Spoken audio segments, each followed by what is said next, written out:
harus menyampaikan bahwa terjadi kebakaran nih, tepatnya di Gempol, Kebun Kosong di Kemayoran pada Selasa dini hari tadi, dan ini luar biasa masif begitu, di mana ada 543 rumah ludes habis terbakar. Dan dikabarkan 1.797 jiwa terdampak, di mana di dalamnya ada 607 kepala keluarga yang harus mengungsi. Informasi selengkapnya dalam tayangan berikut. Totalis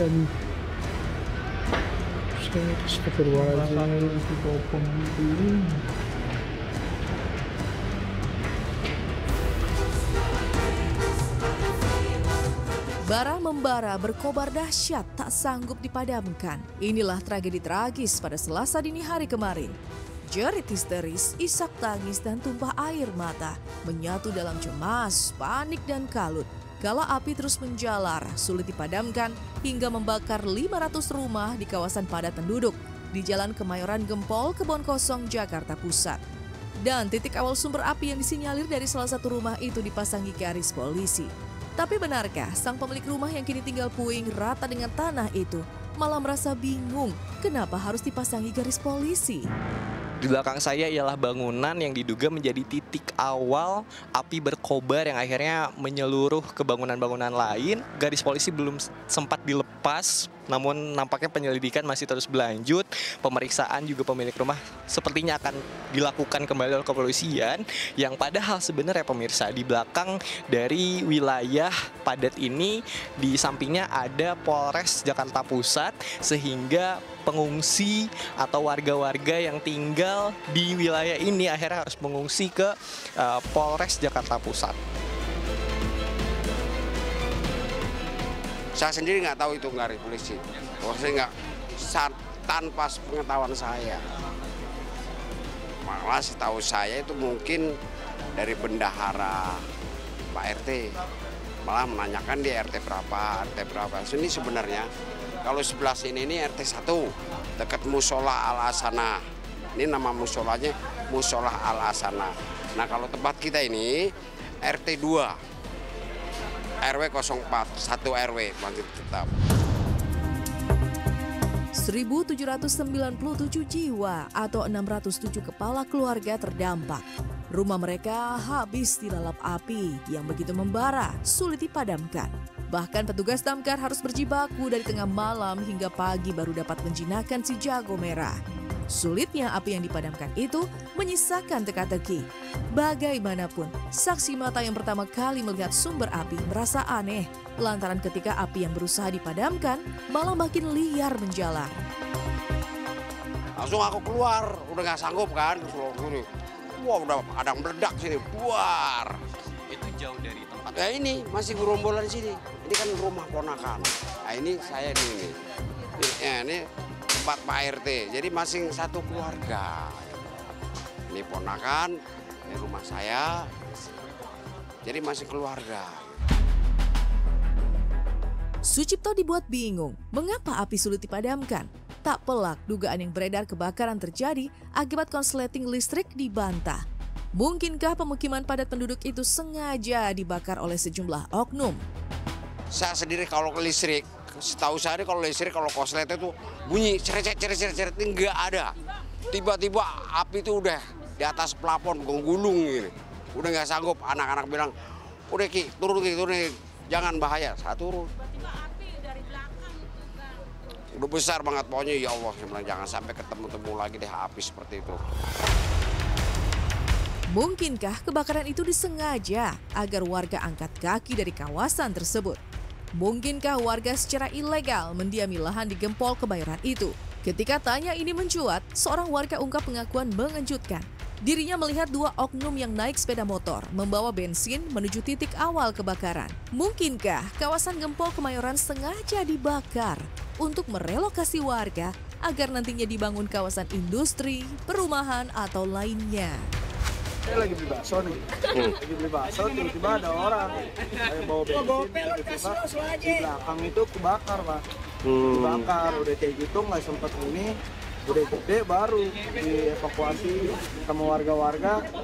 Udah gitu, udah dievakuasi, malah angin hujan juga berhenti. Anginnya malah mendukung buat ke arah kanan, ke arah sini. Itu warga, bukan warga sini Bang yang bawa bukan. bensin? Itu jam berapa? Itu jam setengah satu. Ya. Berapa orang yang bawa bensin? Itu yang bakar itu ada 2 orang, yang satu naik motor, yang satu bakar. Abang ngelihat dia? Saya ngeliat, saya beli bakso, jadi saya ngeliat dia bawa bensin. Kirain saya warga situ, jualan bensin. Itu di gang mana Bang? Yang sebelah sono Pak. Oh, gang RT berapa? RT 1. Kebakaran Gempol Kemayoran masih menyisakan teka-teki. 2 oknum yang diduga pelaku kebakaran katanya sempat diamankan di Polres Jakarta Pusat. Namun polisi ungkap keterangan berbeda. Kebakaran terjadi akibat korsleting listrik. Terus rambutnya gondrong, bewokan dikit, kumisnya nggak terlalu tebal. Boncengan ya? Boncengan dia naik Vario. Tapi sempat diamanin itu warga. Udah disebut diamanin Pak di Polres. Saksi mata ya, saksi mata memang ada satu rumah yang terlihat kepulan asap, kemungkinan adalah korsleting listrik, namun nanti kita akan dalami lagi ya, terkait nanti selesai semua pendinginan maka tim dari olah TKP dan forensik kebakaran akan hadir di lokasi. Saat ini berdasarkan saksi mata berada dari salah satu rumah warga, nanti kami akan melaksanakan penyelidikan. Teka-teki kebakaran kawasan Gempol Kemayoran kian pekat mengalirkan tanda tanya. Benarkah murni kebakaran atau kesengajaan? Bagaimanapun, 15 Januari kemarin, kebakaran hebat pun membuat 119 jiwa kehilangan tempat tinggal. Pun dari penelusuran tim Insert, saksi mata mengungkap sumber api diduga dari korsleting yang berasal dari atap rumah seorang tetangga. Dan persis seperti kronologi kebakaran kemarin, ketika berusaha dipadamkan, api malah makin cepat menjalar. Kita juga melihat di sebelah kiri saya pemirsa di sini sudah banyak sekali warga-warga yang memang masih berjibaku untuk setidaknya menyelamatkan barang-barang yang mungkin masih bentuknya bisa dipergunakan, dan seperti inilah kondisinya. Kebakaran ini melibatkan 41 bangunan. Nah, di antaranya ada 8 kios, selebihnya itu sekitar 33 ya. Itu bangunan tempat tinggal, melibatkan 45 kakak dan 119 jiwa. Tuh, di antaranya 9 itu balita dan 2 lansia. Kronologinya pertama ada asap keluar dari tembusan ke gang sempit situ ya, lubang tikus lah, asap, terus makin gede. Nah saya masuk ke rumah ini, lihat dapur tidak ada aktivitas apapun. Nah begitu ini saya langsung lihat dengar petikan api, tak tak tak tak gitu. Saya buka pintu dapur itu, pintu kamar mandi, ternyata dari sebelah seng. Ya dari sebelah sini. Tepok. Ini dari sini ke sini seng. Nah, begitu bara api makin gede, ngeri juga saya.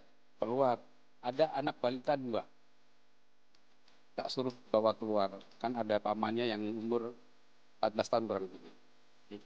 Habis itu dibawa keluar, saya antisipasi, punya inisiatif ngambil air berapa ember gitu ya, buat nyiram. Supaya apa? Supaya yang basah itu agak memperlambat. Tapi ternyata ya nggak mampu karena saya seorang diri. Tapi sendirian doang? Sendirian. Itu ibu itu lihat. Kurang lebihnya jam 9 pagi. Balik lagi ke sini masih ada barang yang bisa diselamatkan? Nggak ada. Habis total. Ya paling bisa menyelamatkan surat itu yang utama. Tapi yang lain kurang tahu saya. Tapi kayak saya sendiri itu ada surat-surat yang bisa diselamatkan. Selebihnya pakaian udah nggak bisa diselamatkan. Bener-bener cuma bawa apa yang dipakai aja. 2 kejadian serupa dengan dugaan yang sama, korslet arus listrik, tentunya kian menyisakan tanda tanya. Benarkah demikian? Ataukah sengaja dibakar untuk tujuan lain? Jika demikian kebenarannya, tentu saja kerugian para korban yang kehilangan harta benda tak setimpal kalau nanti ada proses ganti rugi. Ya keluarga di kampung, semangat itu. Sempat ada mungkin disuruh pulang kayak gitu? Ada, sempat udah katanya suruh pulang aja. Cuman ya Kita nggak bisa ngomong lagi. Sedih pokoknya, sedih campur aduk. Tiba-tiba seperti ini, tinggalnya seperti ini. Iya pastinya kepikiran terus kalau kita datang ke lokasi itu trauma ngelihat, inget api yang udah melebar kemana-mana. Jadi trauma, sampai sekarang trauma. Kalau masuk lokasi itu kayak merinding gitu, hawanya merinding gitu. Pasti sedih ya, sedih banget apalagi ngeliat kondisinya, apalagi aku ada anak kecil kondisinya kayak gini kan, anak ngerasa mungkin anak-anak ini kan panas atau gimana, kurang ini aja gitu, kurang nyaman buat anak-anak kayak gini yang biasanya tidur enak atau gimana, tuh tempat kayak begini.